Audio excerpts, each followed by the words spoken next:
Beshem Hashem Naaseh Benasser Boker Tov Lachem. Boker Tov. On est aujourd'hui jeudi. On est dans la dernière course Bezrat Hashem avant Yom Adin, Yom Akipurim. Nous sommes le 8 du mois de Tishrei et le 2 du mois de octobre. Zéouzé. Alors, on finira avec le tikkun de Rabbeinu Vadaï Nissim pour arriver aux bonnes midot. Et puis on continuera aussi avec la préparation sur Yom Kippourim, Bezrat Hashem. Zéou. On commence par Sefer Hamidot, après quoi on reprendra notre CDR de Parashat de la semaine, il dit au choix tous les mercredis qu'on doit continuer, parce qu'on avait Bli pris sur nous de faire le Tanakh, de parcourir, on va dire comme ça brièvement le Tanakh, mais chaque fois qu'on sera dans les fêtes, on sera obligé de faire une parenthèse. Voilà. Shulchano shel adam mezakelo le'alma de'ateh umzakel parnassa. La table d'un homme peut lui apporter son monde futur et peut lui apporter aussi une bonne parnassa. Veo rashum letov le'aila ou la'aila, il sera inscrit dans les hauteurs des hauteurs, umzakel le'tov saleh koach gvura b'sha'a she'tzarich le, et ça peut venir Bezrat Hashem même pendant des moments de justice dans les cieux. Ça peut venir Bezrat Hashem qu'il sache manger, le fait qu'il sache se comporter à table pour lui sauver sa situation. Ba'avon ainu yadin ve'ivu takilkul ad-din bitul Torah. Par malheureusement l'injustice des gens, le manque de sérieux des juges qui auraient été achetés par exemple, qui n'auraient pas fait ce qu'il fallait faire al pied halacha, ou tout simplement par l'annulation de la Torah, Rabbeinu nous dit Batsoret ba, la sécheresse tombe. Ovnei Israël ochlim ve'enam sebe'im ve'ochlim lachman b'mishkal. Les enfants d'Israël mangeront et ne seront jamais satisfaits de ce qu'ils mangent et jamais rassasiés. Merci bien. Ben, dis donc. C'est beau.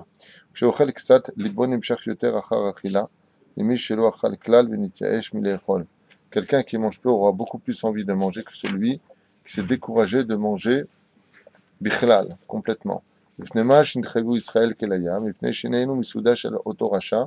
Et pour vous donner un exemple total et complet de la situation, pourquoi par exemple on a failli perdre tous notre vie à la fête de Kippourim, parce qu'on a mangé de la Séouda de ce rachat-là. Donc on voit qu'un peuple entier peut être exterminé à cause d'un repas.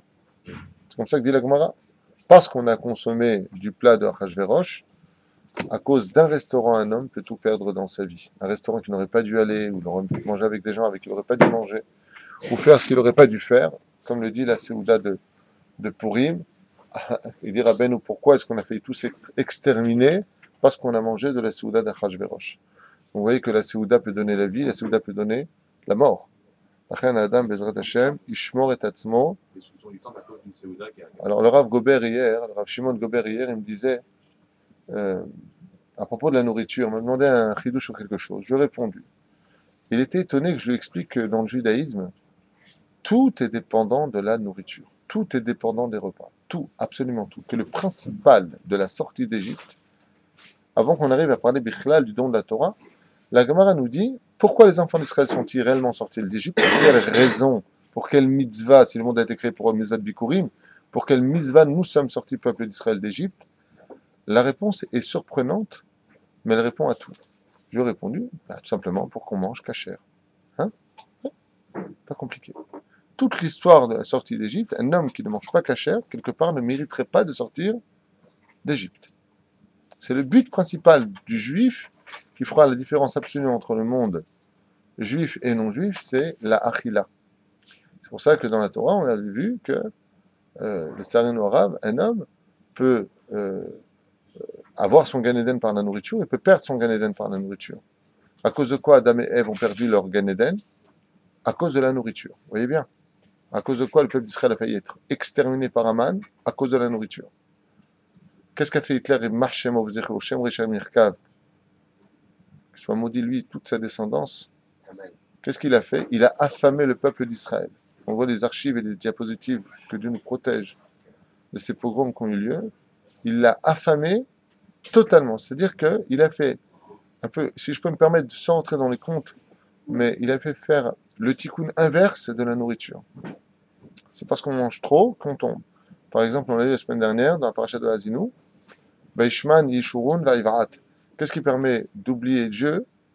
le fait de trop manger. Ça veut dire Vaishman Yeshurun, le fait d'avoir trop d'opulence, d'argent, de tout avoir.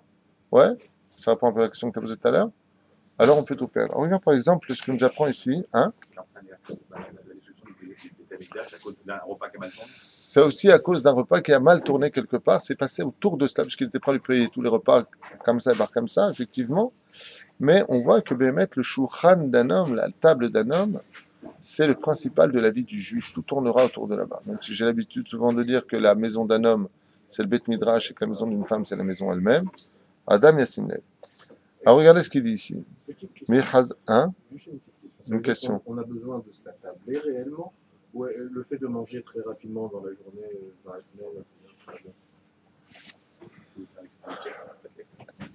Tu sais, je vais te répondre quelque chose d'essentiel en une phrase. J'espère que tu comprendras ce que je vais te dire.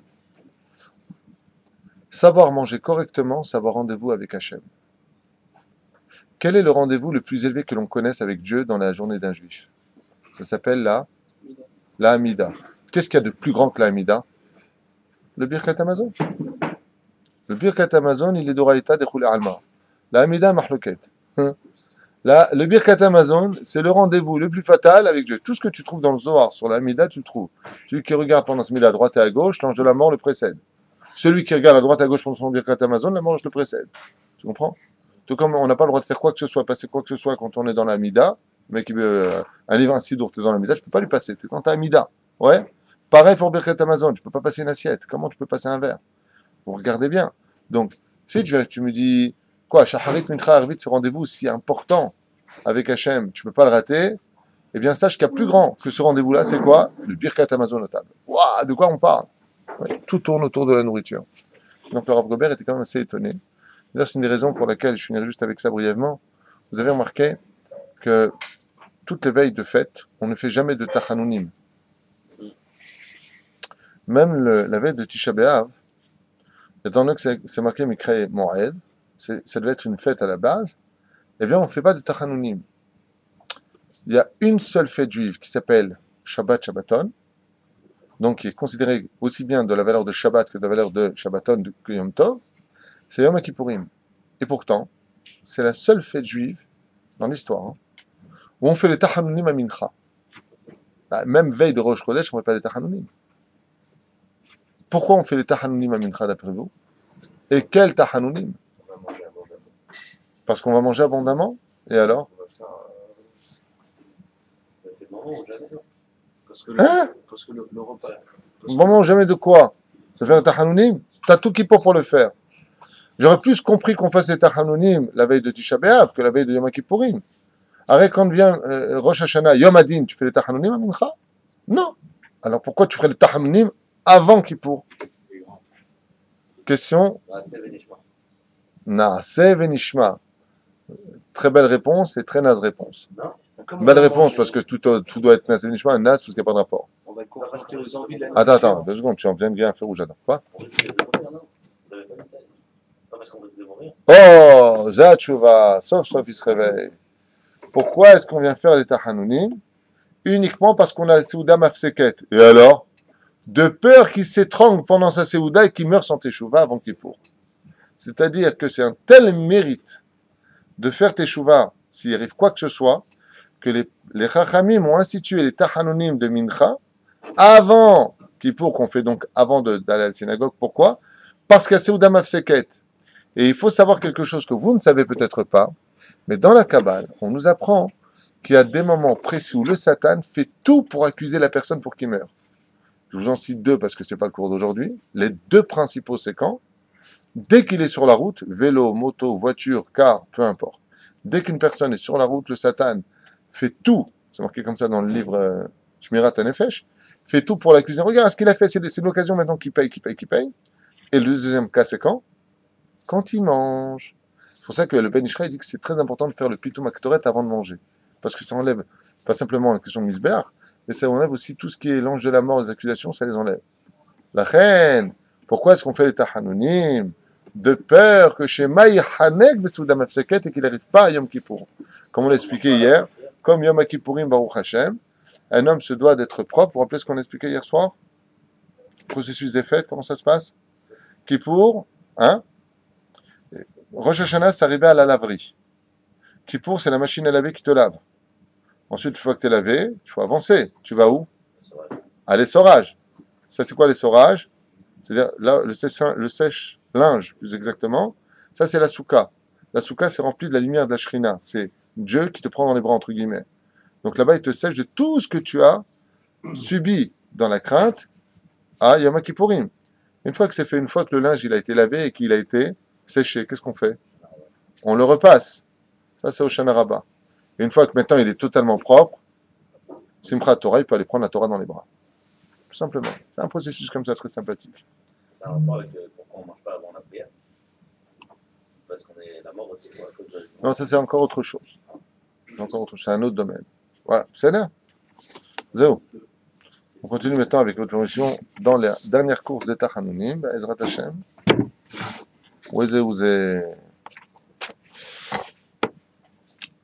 ציירנו לאבינו שבשמיים וראינו מורים ויצרנו חכמי ישראל, יצרנו בעלי חובות. Ok, on en est là. Kishinu, toujours pareil, Kishinu Oref, Kishinu Atzmenu Ladat. On a refusé de voir et d'apprendre la vérité. Nous avons expliqué hier qu'il y a beaucoup de personnes qui préfèrent ne pas savoir. Alors c'est quelque part un sujet pour lui-même. Car si tu sais que tu fais pas, tu aurais mieux fait de mourir dans le ventre de ta mère, disent les sages. Quoi, tu sais et tu fais pas. Alors les gens te disent non, je préfère ne pas savoir. Mais si tu ne veux pas savoir, on te dit quoi, tu veux pas savoir ce que Dieu a à te dire? Alors tu es un peu entre le marteau et l'enclume. La réponse est cherche à savoir en espérant que d'ici quelques années, tu mets déjà en pratique. Comme une fois, le Rav Yaakov Sitruk, expliquait ici, vous vous rappelez, on a fait un cours ensemble, il expliquait qu'il a dû faire une adracha, c'est-à-dire expliquer au Khatan et à la Kala comment vivre les lois de la Nida à la maison. Et les mecs lui ont dit, mais attendez, vous parlez avec nous, on ne fait même pas Kippour, nous, on s'en fout de la Nida. Il leur a dit, écoutez, si vous me promettez que dans 2 ans, 5 ans, 10 ans, 20 ans, tôt ou tard, ce que je suis en train de vous apprendre, vous en servirez peut-être un jour, je continue. Si vous m'affirmez que jamais vous ne le ferez, je ne le fais pas. Il dit, bon, allez, vas-y alors, on ne sait jamais. C'est exactement pareil. Si tu apprends et que tu ne fais pas, ou alors si tu refuses d'apprendre comment tu veux pas savoir ce que fait Dieu, c'est de marier les deux ensemble. C'est-à-dire, nul n'est censé ignorer la loi, mais de l'autre côté, doucement, doucement, quand j'avance dans ma Torah, je ne peux pas devenir du jour au lendemain, alors que j'étais très très loin, quelqu'un qui est très très près. D'avancer trop vite vers la Torah, c'est se brûler les ailes. Donc, on va quand même avancer vers cette direction-là. Aval, kishinu, atzmenu, la date, chas shalom, qu'on se soit endurci pour ne pas savoir ce que Dieu a à nous dire, c'est une chose qui est inadmissible dans les cieux. C'est pour ça que la première question que Dieu pose, c'est Kavat ha'itim la Torah. Est-ce que tu as fixé un temps d'étude à la Torah? Est-ce que tu as cherché à me connaître? Kilkanu tsenorot ha-shefa, v'afachnu otam le borot nishbarim, asher lo yachilu ha'mayim. Malheureusement, quand les enfants d'Israël reçoivent leur abondance dans les cieux, et qu'ils mettent en pratique des avérotes qui cassent les tuyaux, les couloirs qui amènent cette abondance, eh bien cette abondance se brise et ça fait des jvirotes. Jvarim, vous préférez, ça casse les choses. Et cette abondance va dans les nations du monde. C'est pour cela que, qui prête de l'argent pour l'instant à Israël? Les nations du monde. Mais cet argent-là, à la base, c'est nous qui aurions dû le prendre. Pourquoi est-ce qu'on ne l'a pas pris? Parce qu'on ne fait pas ce qu'il faut. Notre teshuva n'est pas assez belle, on fait du lachon hara, on fait zera levatala, on voit une gonzesse, on n'a aucun problème de conscience d'aller avec, on fait des choses qui sont strictement interdites.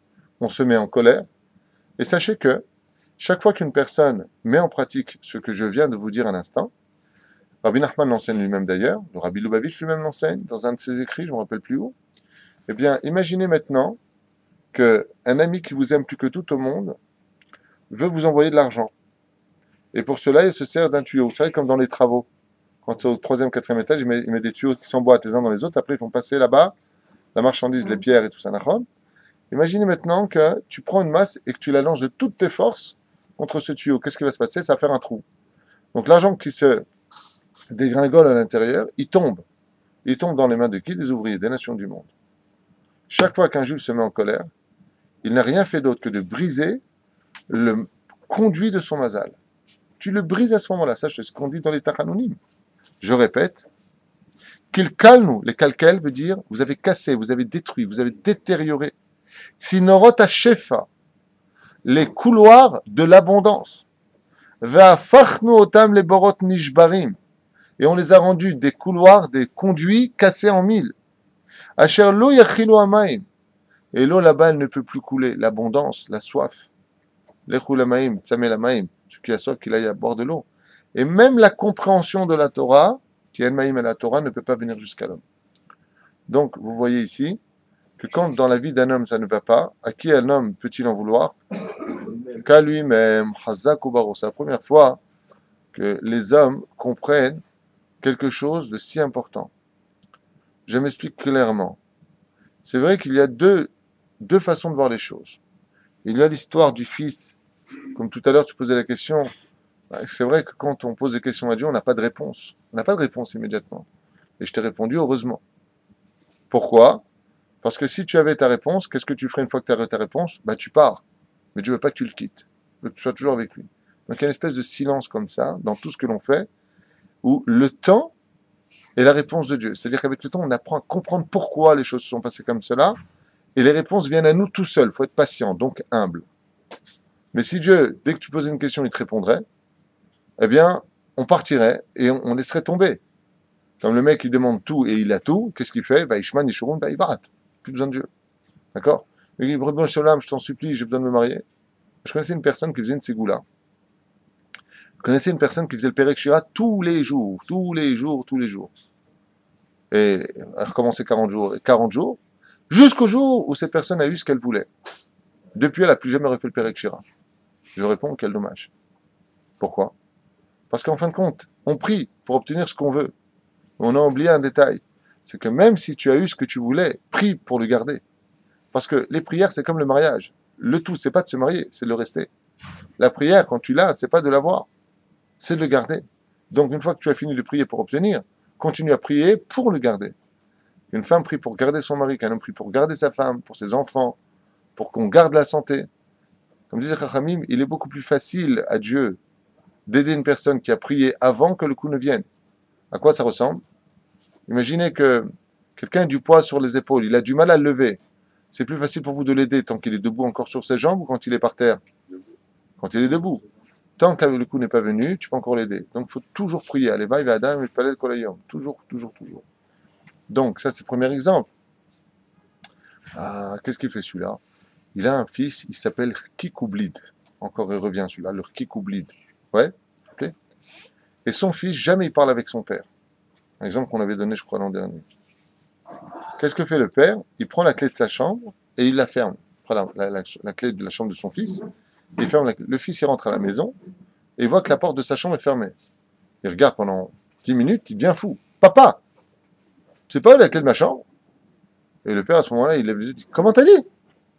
Papa, ça fait du bien d'entendre le nom. Il prend la clé et lui donne. Alors c'est vrai qu'il y a ce côté-là. Ah bah, de l'autre côté, si Akadosh Baruch Hu, il nous donnait tout ce qu'on demande tout de suite, pourquoi un peu? De quoi tu manques grâce à Dieu? Non, fais attention quand tu dis quand même un peu. Non, d'accord. Non, mais je te répète, fais attention. Grâce à Dieu, tu es passé de travail en travail, Dieu t'a jamais laissé au chômage. On est d'accord? Ouais? Avec ta situation physique, que Dieu te donne une très très bonne santé. Amen. Ouais, malgré tout, tu arrives à travailler. Donc tu fais attention quand tu parles. Un petit peu tu as eu. Drogue, il t'a donné les moyens de pouvoir la prendre. Ça passe dans la gorge. Je connais quelqu'un qui ne peut plus avaler dans la gorge. Non, si tu veux que Dieu te rajoute, tu sais que tu es un ami pour moi. Si tu veux que Dieu il te rajoute, tu ne sois jamais ingrat. Bon, Hachem nous a donné un petit peu. Je connais bien des gens qui donneraient tout pour avoir un fils comme le tien. Donc il ne t'a pas donné un petit peu, il t'a donné beaucoup. Hein? Hamza. Ah, tu vois? Donc il t'a donné un petit peu? Il t'a donné beaucoup. Il a fait tchouva. La vie de Kippour, c'est important de faire tes tchouva. Voilà un très bel exemple d'une remise en question.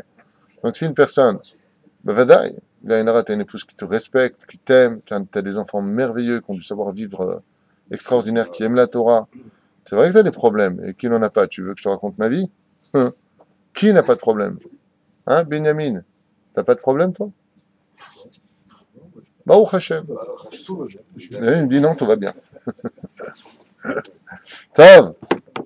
Il n'y a que Mordechai qui va absolument bien, avec sa chemise à carreaux, là. Hein? Rabotai, il ne faut pas être ingrat. Faites très attention à cela. Très, très attention à cela. Si vous voulez que Dieu vous rajoute, d'abord vous dites merci à ce que vous avez, et après vous direz. Ouais. Je connais des gens qui ont beaucoup d'oseille, qui ont perdu leur femme. Ils seraient prêts à donner tout leur oseille pour récupérer leur femme. Je connais des gens qui ont une femme et l'oseille, ils n'ont pas d'enfant. Je connais des gens qui ont des enfants, ils ont leur femme, mais ils ont la maladie. Ouais, je connais d'autres personnes qui ont absolument tout. Seulement ce que vous ne savez pas, c'est qu'ils sont dialysés. Et je pense que chacun peut lever la main et dire tu veux que je raconte mes problèmes? Tous des problèmes. Tav, viens là. Donc on avait donné deux exemples. Le premier, c'était celui du père qui attend son fils, et le deuxième, c'était tout simplement que le fils. Non, c'était quoi le deuxième? Je suis éloigné un petit peu, j'ai oublié. Tav, le méchané. Une personne, en tout cas, qui a des problèmes dans la vie, après ce qu'on vient de lire, c'est qu'il doit aller devant un miroir. Avant d'aller voir Dieu, d'abord tu passes devant un miroir. C'est-à-dire que tu dois t'observer et voir ce que tu as fait de ta vie pour comprendre pourquoi tu en es là. Garamnu le Eved qui imloch les chifra, qui tirash gevirta. C'est pas très clair pour moi tout ça. Odapam. Le Garamnu, on a provoqué les Eved, que le serviteur, qui imloch. Ah, on a provoqué que le serviteur, oui, je comprends ce qu'il veut dire. On a provoqué que le serviteur soit lui notre roi sur nous, les chifra, qui tirage gevirta, et que la servante hérite de la maîtresse. De qu'est-ce qu'on parle? Des nations du monde. Normalement, à la base, comme c'est marqué dans le parachat de, je crois, de Toldot, c'est marqué là-bas, Vaïten lecha elokim, mital hashamaim, umishmane arezerov, dagan vetirosh. Ya'avducha amim, veishtahavu lecha leumim. Les nations du monde te serviront et se prosterneront devant toi. Ouais, très bien. Mais en attendant, qui c'est qui est poursuivi par les nations? Qui nous dit quoi faire? Qui nous dit où nous asseoir, manger, dormir? C'est les nations du monde. Et ça, c'est une faute. Et pourquoi Dieu laisse faire une telle chose? Parce qu'on n'est pas encore digne d'être, pour l'instant, les leaders du monde, du fait de nos avérotes. On fait encore des péchés.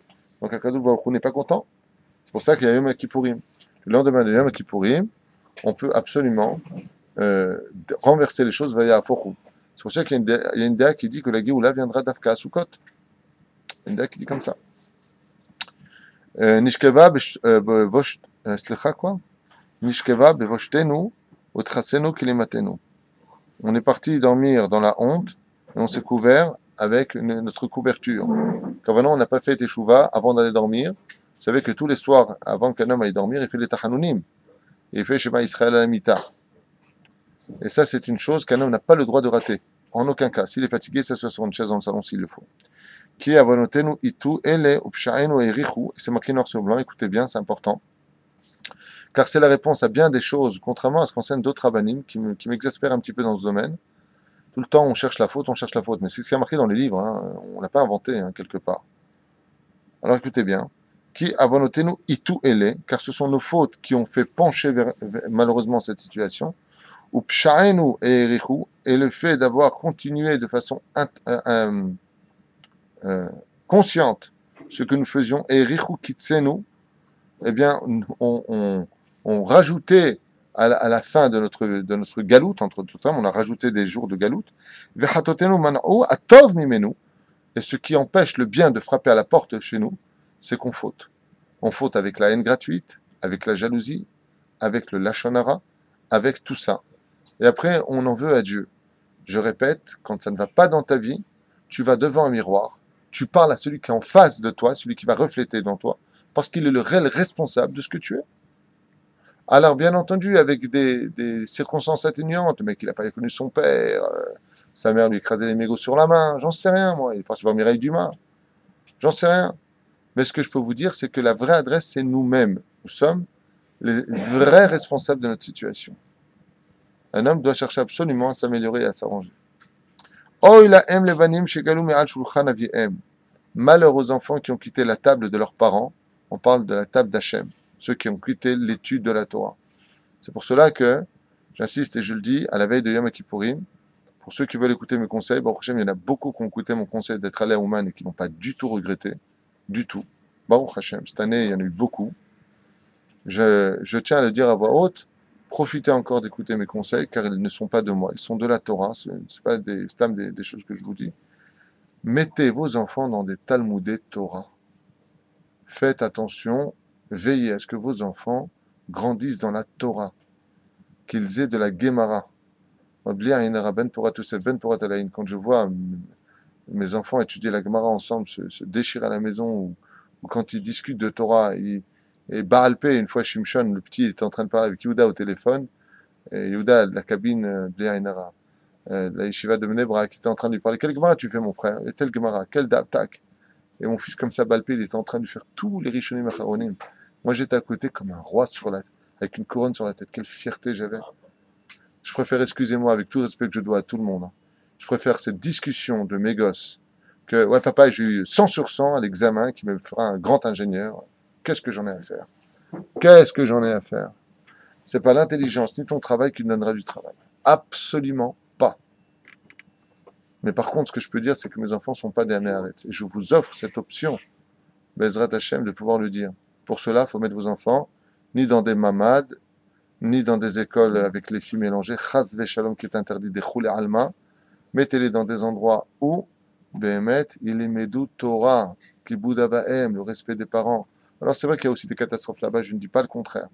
Mais en tout cas, même si on a au niveau des Achuzim, au niveau des pourcentages, c'est bien, bien au-dessus de la moyenne. Baruch Hashem. Inquiétez-vous quand vous avez des enfants, qu'ils aillent au monde futur. Que les questions qu'on leur posait, est-ce que tu as attendu la Tipita Yeshua? Est-ce que tu as attendu la Géoula? Ouais, bien sûr, j'étais en boîte de nuit à Tel Aviv. C'est comme ça que tu attends la Géoula. Quand on est Bezrat Hashem, des enfants qui est du Derech Eretz, comme on voit vos enfants ici, grâce à Dieu, quand ils viennent, ils prennent un sidour et ils s'assoient, ils étudient la Torah, ils savent ce que c'est le Kiddush, ils savent Idgadal, Vit Kadash, Shemerabba. Baruch Hashem, on est fiers de nos enfants. Ça, c'est la première chose. Et après, à 20 ans, il peut apprendre un métier.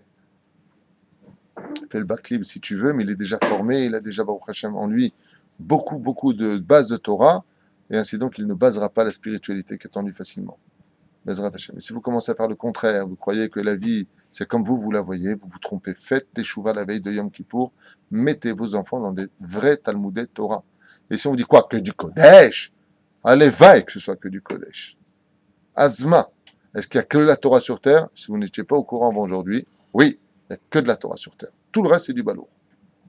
C'est dommage de s'en rendre compte une fois qu'on est parti de ce monde. Ouais, mais il faut bien manger, il faut bien boire, il faut bien payer son loyer. Ben, faites comme l'Avrechim, il y en a beaucoup qui, Baruch Hashem, vivent, et ils ne vivent pas de votre argent, vous en êtes certains. Rien que ce qu'on leur donne ici, ça ne leur suffit même pas à payer le loyer. Alors comment ils font pour vivre? Ils ont 9 enfants. Eux-mêmes n'ont pas de réponse. Alors il y en a qui sont faits pour travailler, d'autres qui sont faits pour étudier. Zvouloun et Issachar. C'est le Inyan. C'est pas vous qui donnez du srout à l'Avrech, c'est l'Avrech qui vous donne du srout. Et j'en profite pour inviter tout le monde, Bezrat Hashem, comme l'a fait un ami Baruch Hashem par le site, grâce à Dieu. Et il a pris sur lui un Avrech, Bezrat Hashem, Julien, je crois qu'il s'appelle. Hashem Shrouv Hayou, Shakadol Chou Ivarech Oto Bezrat Hashem, Mishtadel Bezrat Hashem, Zé Davar Achi Gadol. Il n'y a pas mieux que ça au monde, d'avoir un Avrech à son insu. Tov. Vous savez pourquoi? Quand tu achètes une maison, eh bien, qu'est-ce que tu fais avec cette maison? Tu vis dedans? Combien de temps? 80 ans? Allez, Mazel Tov. Mais quand tu as un Avrech, tu construis une maison. Combien de temps? Pour l'éternité. La différence. La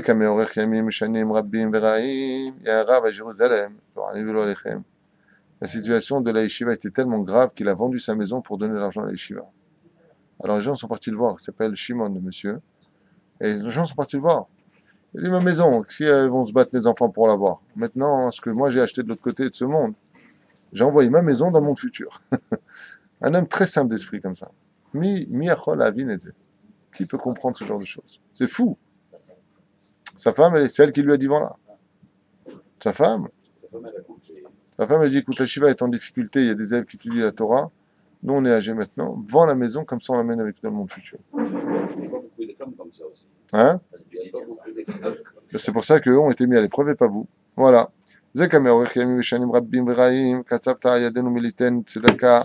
On a laissé passer beaucoup de temps. Yadenu militen tzedaka, de donner de la tzedaka. Katafnu. Malouach al-siyah, lo alayvu alechem. a mangé comme des feuilles amères. Qui banou lachon hara. On n'a pas simplement dit du lachon hara. Il y a des gens qui font très attention, hein, et je vous mets en garde, Nissim. Il y a des gens qui font très attention de ne pas dire du lachon hara, mais ils oublient un détail. C'est qu'il y a pire que celui qui dit du lachon hara. C'est celui qui l'écoute. C'est ce qu'on dit dans les Tachanonim. Qui balle nous la... Oui, bien sûr, pire. Et pourquoi, Stéphane, ce serait pire d'écouter du lachon hara que de le dire? Allez, dis-moi. Réfléchis un petit peu. Eh ben voilà, première réponse, il y en a deux. C'est celui qui tue et celui qui regarde le tueur. Bah oui, absolument. D'ailleurs, qu'est-ce qui se passe pour quelqu'un qui a vu une personne tuée? Il est condamné pour non-assistante en personne en danger. Tu comprends? Hein? Là, vous vous dites que c'est pire. Oui, et pourquoi c'est pire? Parce que lachon hara ne peut pas être dit s'il n'est pas écouté. Et deuxièmement, pourquoi? Parce qu'il aurait dû l'arrêter. Je ne veux pas entendre. Donc, il aurait évité le lachon hara. Donc, c'est pire. Hein? Parce qu'une personne doit apprendre qu'il doit tout faire pour ne jamais provoquer du lachon hara. On est tous responsables les uns des autres. Et c'est pour ça que Moshe Rabbeinu lui-même a été puni d'une certaine façon à cause du lachon hara qu'on a fait sur lui. Il ne faut pas trop se montrer. T'es pas content, t'es pas d'accord, tu vas au kotel, tu arrives devant la pierre principale et tu fais pas content.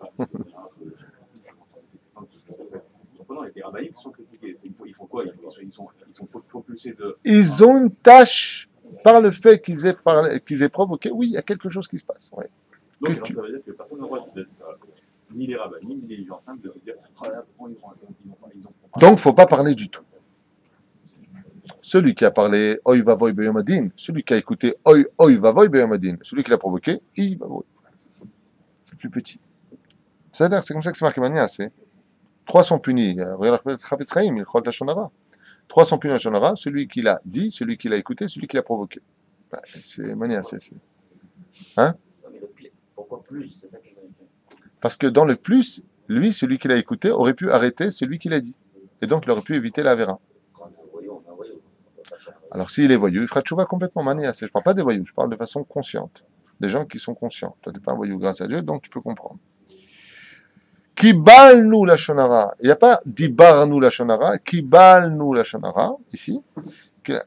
Kilanu avaem, on a maudit nos parents. De toute façon, nos parents, c'est des vieux, ils ne comprennent rien. C'est des nazes. On en vient à les maudire. Et dans ce cas-là, qu'est-ce qui se passe? Eh bien, on est chayav mita. Un jour, quelqu'un qui m'a dit, mon père, c'est un vrai CON. Je dis, comment tu peux parler comme ça de ton père? Même si c'était vrai, tu n'as pas le droit de le dire. Sourd. Ça s'appelle Kilalnu et Avaem. On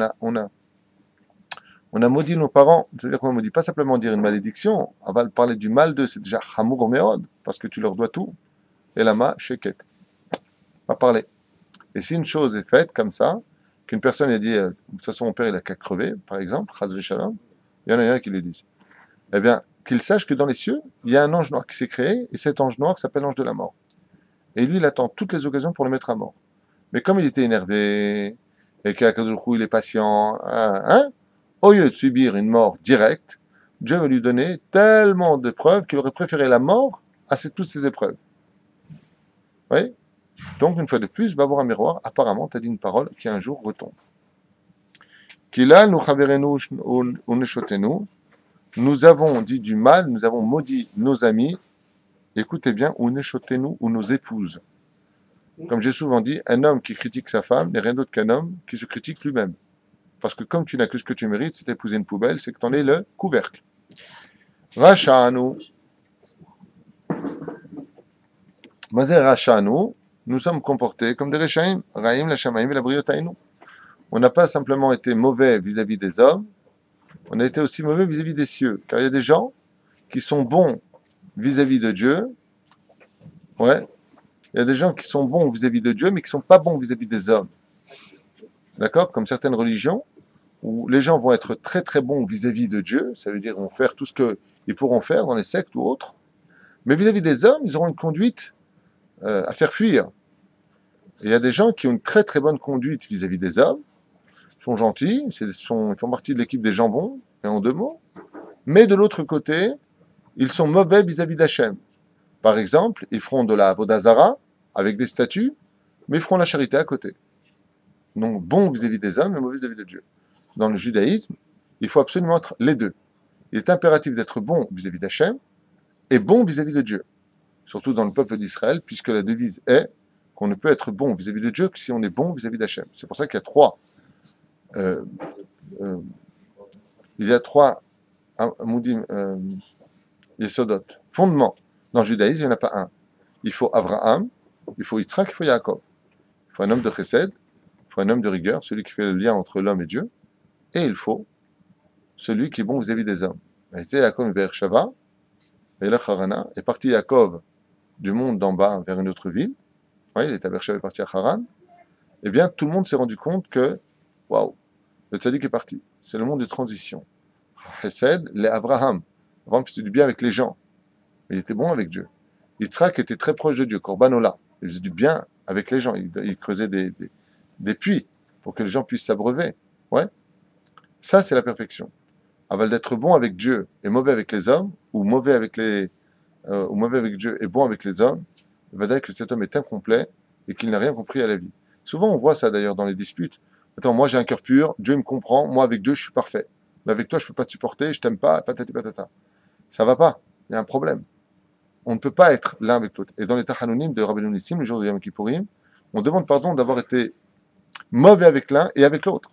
On doit être bon vis-à-vis d'un et de l'autre. Le verset le dit, sois propre devant les hommes et devant Dieu. Adam yenakidifne Elokim ve Adam, c'est marqué. On se doit d'être propre dans ce monde, aussi bien devant Dieu, devant les hommes. Qu'un homme ne vienne pas à dire, bon écoute, moi de toute façon Dieu, moi j'ai rien à me reprocher, il sait ce que je fais de ma vie. Non, non, non, non. Il ne faut pas avoir une mauvaise réputation. Tu dois, comment dire, toujours blanchir ton nom, Bezrat Hashem. Radafnu achar asrara ve achar hakavod. Malheureusement, nous avons couru après l'argent, après les bêtises de ce monde et les honneurs. Riminu et traverenu, on a trompé nos amis. On leur a fait croire qu'on était des amis, alors qu'on était qu'avec intérêt, comme le dit la Mishnah. Tout celui qui fréquente, qui aime par intérêt, est parti l'intérêt, est parti l'amour. Dès qu'il n'y a plus d'intérêt, il n'y a plus d'amour. Donc en réalité, ce n'est pas l'homme qu'on aimait, c'est l'intérêt que l'homme possédait chez lui. Kayadoua. Nous avons couru après la mahlouket et après le péché. Top, je pense que les choses sont claires. Shichatnu, malheureusement, nous sommes arrivés à Shichatnu. Nous avons détruit, nous avons charcuté, ça comme vous voulez. Shachachnu Toratecha. On a oublié ton étude de la Torah. On a oublié ta Torah tout simplement. Shachachnu Elautecha. On a oublié que tu étais Dieu. Comment est-ce qu'un homme peut fauter devant la puissance de Dieu? Elautecha veut dire on a fauté devant ta puissance d'Elohim. Shikarnu Bechon Mene Sheker Vetarbula. On s'est permis de mentir et de faire toutes sortes de tarbula, c'est stratagème. Shakarnu Bevrit Kochecha. Et on a menti avec ta brite car on a promis à Dieu d'être Shomer Brit Mila. Et qu'est-ce qu'on a fait avec? On a fait des bêtises. On a ramené la rola sur la brite. On est parti avec des non-juifs ou autres. Chas v'shalom. Samachnu b'mapalet. Samachnu b'mapolet. Il dit mapelet ici bizarrement. Oivenu. Et on s'est réjoui de la perte de nos ennemis. De quel ennemi on parle? Des juifs. Par exemple, 2 juifs sont en marloquette, 2 juifs sont en conflit, et il y en a un qui perd tout. L'autre, qu'est-ce qu'il fait? Ah, tu as bien fait pour celui-là, tu vois, Dieu il a bien puni, je suis bien content, il ne mérite pas mieux. Il crève. Alors qu'il sache que celui qui fait ça, le jour de Yom Kippourim, il sera jugé lui-même aussi de la même façon, et qu'il est strictement interdit de se réjouir de la perte d'une personne. C'est une personne qu'on n'aime pas, pour X raisons. Elle perd tout. Assour la nous l'ismoir baiser. On n'a pas le droit de s'en réjouir. Shavnu bichuva, v'acharka chazarnu lesurenu ara. Malheureusement, on a fait tchouva, mais on est redescendu. Il faut faire aussi le tahanunim sur cela. Ça s'appelle choser besheela en hébreu. Celui qui a fait tchouva et qui revient en arrière. Oilo mamash. Oilo mamash. Il y a une mahloket dans la Gemara, à savoir, qu'est-ce que fait un homme, Bémet, s'il est tombé de son niveau? Il était très religieux, et il est tombé, ça arrive. Des fois, une très, très grave épreuve peut faire tomber un homme de son niveau spirituel. Alors, il y a une mahloket Rachit Osfot, à savoir, Bémet, Maïa c'est Adam, et est-ce qu'il doit rester sur place ou pas? Non, non, non. Il est marqué, il bâche shahurim, veitse le iraharet. Il s'habille en noir et quitte la ville là où il n'est pas connu. Il va dans une autre ville. Et les Tosafot disent, quoi, c'est comme ça, il ferait un homme, il va, alors quoi, on accepte qu'il tombe? Il dit non. Quoi, parce que c'est ça la solution, un homme qui retire la kippa à la barbe et tout ça, tu dis qu'il s'habille en noir et qu'il quitte la ville et c'est bon? Il dit non, c'est pas bon, mais c'est vrai que d'un côté, ça évitera le chilou Hachem. Et non, en réalité, la Kavanah est très belle, elle dit, le fait qu'il se déshabille, qu'il s'habille en noir, qu'il commence à voir la porte pour partir vers une ville étrangère, ça peut l'arrêter en disant quoi? Qu'est-ce que je suis en train de faire de ma vie? C'est dans ce sens que cette Gemara vient nous enseigner cela. Quoi qu'il advienne, même si une personne est tombée, des fois, tomber c'est pour mieux remonter, mais à la condition où tu comptes remonter. Nous avons créé par le fait d'avoir extirpé notre semence en vain des démons tout autour de nous. Il faut savoir qu'une personne qui fait Zera Levatala, partout où il est, il a des centaines de milliers de démons qui sont autour de lui, il ne les voit pas. Un tzaddik, s'il le voit venir, il se lève et il part. Il y a eu ça déjà une fois. Un Mekoubal qui était assis sur donc une chaise, et puis il y a une personne qui est venue le voir. Il a vu, il a fait ça. Il s'est levé, il est parti. Il posait la question de Makara, gros d'arabe. Il dit, cet homme-là, il faut qu'il aille me lever tout de suite. Il faut qu'il fasse le tikkun aklali. Alors on a compris que cet homme-là avait fait Zera Levatala, ou alors qu'il avait perdu de la semence. On lui a posé la question, il a dit, mais comment vous savez arabe? Il a dit, si vous voyez ce qu'il y a autour de lui, il y a de quoi mourir de peur. Alors comment on peut le savoir? Avec un chien. Si tu passes à côté d'un chien qui aboie sur toi, c'est que tu as quelque chose derrière toi. Fais attention. Fais attention. Pas dramatique non plus, mais pas perdre la tête, mais la kavana que l'otov adavar. Ouais. Mashrit lechabel. Et c'est quoi? On a créé un Mashrit lechabel. On a donné à cet ange-là la possibilité de pouvoir tuer quelqu'un de la famille à cause de Zera Levatala. Par exemple, il faut savoir que Zera Levatala, tu peux faire entrer un ange noir dans ta maison à cause de ça. Ou pire encore, au niveau du sod, Mazé Baranu Mashrit lechabel, les Parchanim ont déjà expliqué que c'est à cause de la semence en vain que les ennemis sont des Mechablim. Comment est-ce que je suis en train de dire? Le fait que les gens fassent Zera Levatala, ils créent des Mechablim. Donc qui crée les Mechablim que nous avons? Nous-mêmes. C'est dur à entendre, mais c'est une réalité. Si on fait tchouva sur la brite, en barrière. La preuve en est, il n'y avait pas de Mechablim tant qu'il y avait Yosef Hatzadik. Il était Shomer Brit Mila. Aucun juif n'était agressé par personne.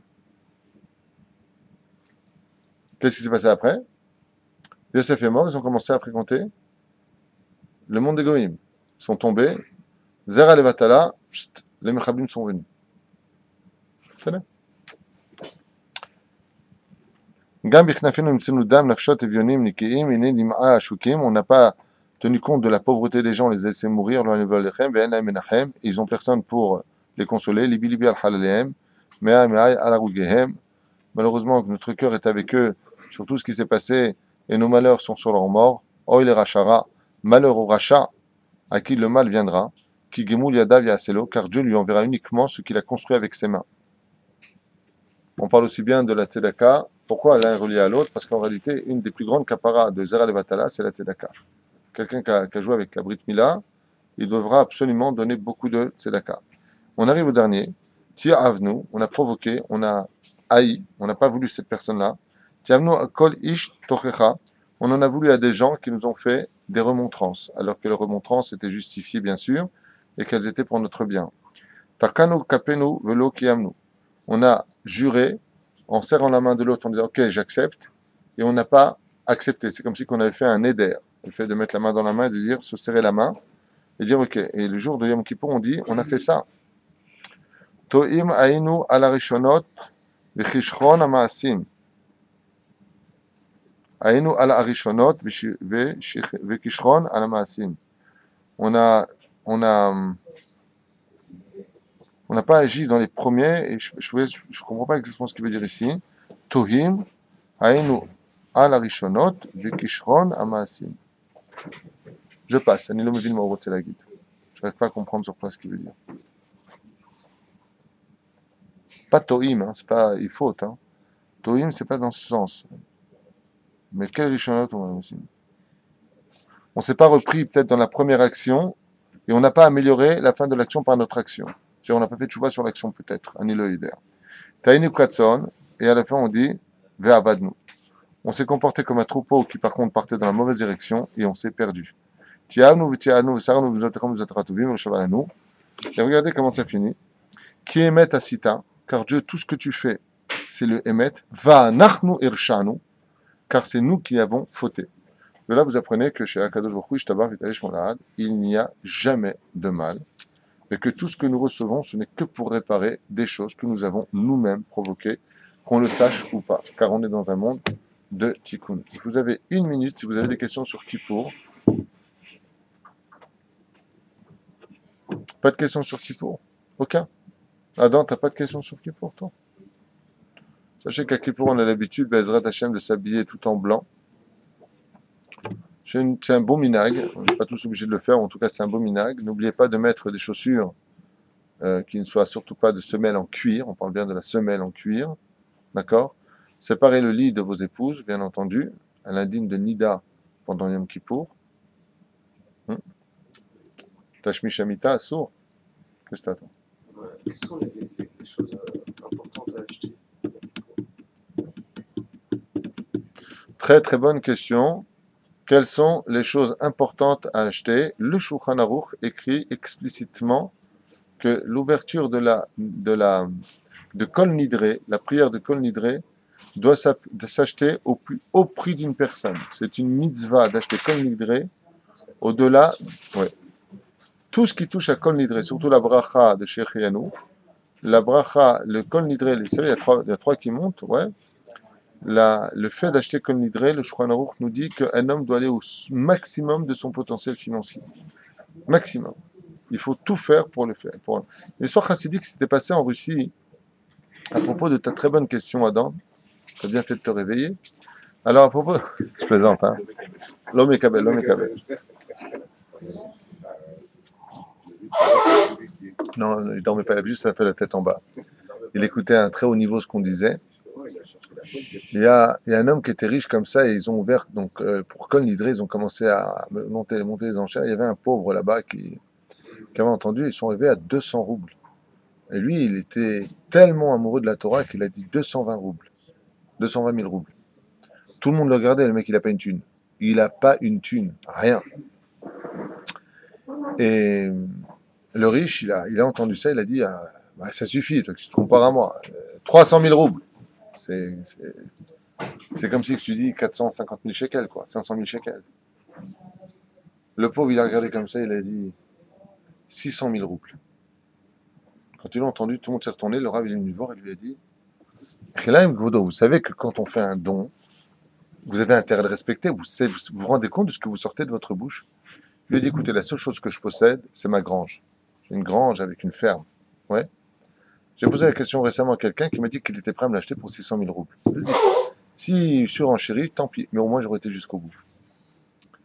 Le riche, quand il a entendu ça, il était tellement un moum qu'il a voulu voir, je veux bien voir comment il va payer celui-là. Bon, ben tant pis pour vous. Top. Cet homme-là, dans le mois, il a vendu. Et tout l'argent, il est parti et il a donné au Mossad Torani. Bien entendu, le but de l'argent, c'est pas de le donner aux synagogues pour qu'il y ait encore plus de beaux lustres et tout ça. Le but, c'est que cet argent aille chez les familles pauvres et chez les gens qui étudient la Torah. Qu'on se comprenne bien, et j'insiste énormément sur cela. D'accord? Moi, j'ai posé la question une fois à mon rave. Je lui ai dit, mais comment... Qu'est-ce qu'il a gagné cet homme-là pour avoir poussé un rideau, faire comment ça s'appelle le Kol Nidre. Il m'a dit, cette histoire, elle date de 200 ans et on en parle encore aujourd'hui. Son nom vit dans les cieux jusqu'à aujourd'hui. C'est la Misirut Nefesh qu'il a fait et ça m'a fait un tilt. Une histoire d'un Gugus qu'on connaît ni d'Adam ni d'Ève en Russie il y a 200 ans de cela, qui a été jusqu'à vendre ça pour acheter Kol Nidre, c'est devenu le symbole, un inconnu au bataillon de Kol Nidre. On le raconte dans toutes les yeshivotes, cette histoire. Malheureusement, moi j'ai oublié son nom. Mais dans l'histoire, on raconte son nom. Regarde jusqu'où il est parti. Shulchan Aruch, là, on va dire, Dafka, il disait combien un homme se doit de s'efforcer d'acheter absolument Kol Nidre. Absolument, absolument, absolument. Mais ici, c'est pas le faire, bien entendu. Il laissera une personne qui sache parfaitement lire, prononcer, sortir le tzibour, il y a des chovas, car on ne pourra pas commencer la prière tant qu'on ne se sera pas pardonné réellement les uns les autres, et surtout tant qu'on n'aura pas commencé à faire Atarat Nedarim, même d'Avarianim, comme on en a déjà parlé mardi. Donc, excellente question. C'est la chose la plus essentielle à acheter. Et à part cela, il y aura bien entendu plein de fois l'ouverture du Echal, aussi bien pour la Parnassa, très bien de l'acheter aussi. Bezrat Hashem, l'ouverture de la Avoda le lendemain matin, il y en a qui le vendent, il y en a qui ne le vendent pas, c'est très bien de l'acheter. savez, quand on ouvre le Moussaf pour le Kohen, exactement, donc on ouvre là-bas. Nous, on a l'habitude ici, grâce à Dieu, de faire un très bon minag. Baruch Hashem. On ouvre le Echal pour le Tikkun Abrit. Et c'est important, Bezrat Hashem.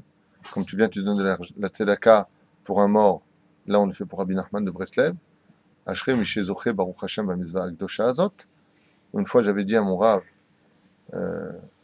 il faudrait faire ça et cela, hein, et vendre cela et cela. À la synagogue, on n'avait pas l'habitude de le faire. Et le Rav Ari a répondu, le Rav Tutu, il a dit qu'il faut le faire, il faut le faire. Baruch Hashem.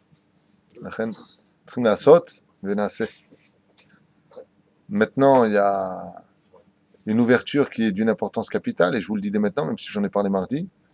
Dans le Zohar Kadosh, si je me souviens bien, je crois que c'est à Parashat Pikoudé, il y a des cieux au-dessus de nous, vous le savez. Et un des cieux, des plus élevés, possède une fenêtre. Tous les cieux possèdent des fenêtres, et il y a des anges à chacune de ces fenêtres. Mais il y a une fenêtre qui est fermée toute l'année. Et elle n'ouvre que pendant une demi-heure dans l'année. Tu as vu le jour? Elle n'ouvre que pendant une demi-heure. Cet ange qui est là-bas s'appelle celui qui ferme la porte. Il s'appelle Neila. Et cet ange-là, d'une certaine façon, ouvre cette porte que pendant une demi-heure dans la vie d'un homme, dans l'année, pardon. C'est ce qu'on appelle l'heure de l'ouverture de la porte qui est fermée. El Nora Alila. Qu'est-ce qu'on dit après? Ouvre-nous la Neila, Bishat Neila. Pendant la Neila, l'heure de la prière qui vient clôturer Yom Kippour, ouvre-nous cette porte. Et le Zohar nous dit, qu'est-ce qu'il y a derrière cette porte? Toute l'abondance d'un homme qui rêverait d'avoir dans l'année. Tout ce que tu souhaiterais avoir, même ce que tu ne pourrais pas demander tellement t'oublier, se trouve derrière cette porte. Et pendant l'année, Akadosh Baruch Hu, il ouvre cette porte-là, et toute l'abondance des plus grands plaisirs de ce monde, Al-Pi Torah bien sûr, descend, la compréhension de l'étude de la Torah, le goût, les sens, tout descend, le bonheur de la Refoua Shlema, tout descend à ce moment-là. Tout, ça c'est tellement naze à côté. Non. Je te parle de choses vraiment les plus essentielles. Le Shlom Bayit peut descendre. Tout le chef Adil Zohar descend à ce moment-là. Et ça dure qu'une demi-heure jusqu'à l'Ashkia. À l'Ashkia, cet ange-là, boum, dans les cieux, il referme cette porte. Un truc de fou. Donc, bien entendu, celui qui peut acheter l'ouverture de l'année, il a. Yofi, Shel Daba. Bezrat Hashem. Aval.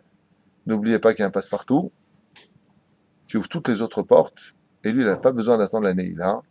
C'est les portes de la Teshuvah. Tout simplement. Bezrat Hashem. La Teshuvah, non, ce n'est pas ni un héritage, ni quelque chose qu'on peut acheter. C'est un travail de soi. Et ça vaut toutes les portes du monde. Ça s'appelle les portes de la Teshuvah. Chazak ou Baruch. Le Kol Tov.